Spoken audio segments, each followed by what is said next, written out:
How can Alaska's energy system respond in order to meet local needs and lead the way globally within the context of environmental and geopolitical changes? And how does Arctic climate change affect the social and environmental systems that produce the energy people depend on? To consider these questions, it's important to first understand how our current energy system is set up and how it might adapt in the future.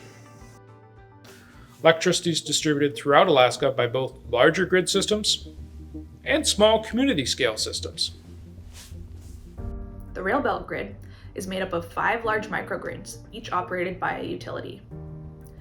This 700-mile transmission system, stretching from Fairbanks at the northern end down through Anchorage to Homer at the southern end, provides 79% of the state's electricity.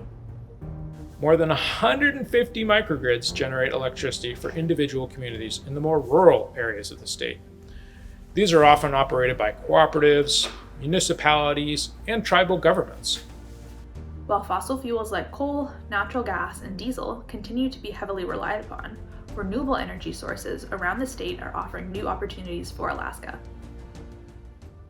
Kotzebue Electric Association, located 33 miles above the Arctic Circle in western Alaska, pioneered the first Arctic installation of wind turbines back in 1997. KEA now generates around 2 megawatts of wind power, and in combination with diesel engines and a battery energy storage system, this provides stable power to the community. And in spite of its location above the Arctic Circle, a 576 kilowatt bifacial solar array, the largest of its kind in Alaska's rural areas, is co-located with the wind farm.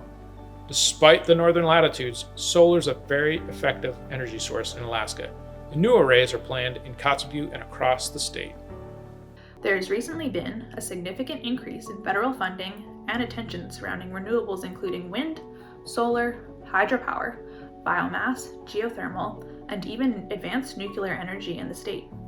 Renewable generation sources can foster business growth alongside locally driven priorities, like reduced electricity costs. This is especially important for those living in rural communities, who currently pay up to 10 times more for energy compared to those living in cities like Anchorage and Fairbanks.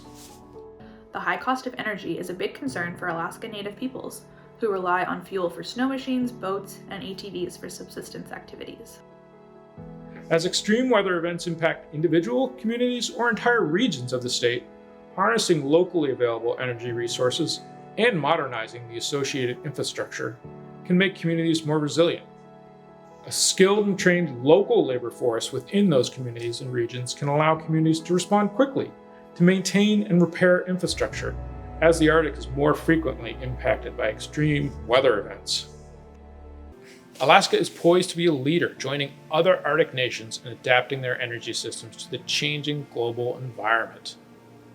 With 50% of the installed microgrid capacity in the US and 10% globally, many of which already incorporate renewables, Alaska has a wealth of knowledge and expertise ready to share with other cold climate regions.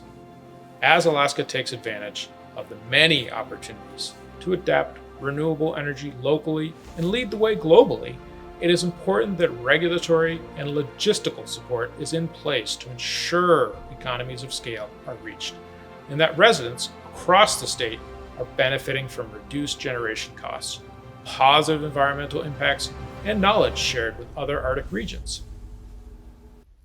For more information about Alaska's energy issues and trends, access the full Alaska's Changing Arctic report at this link.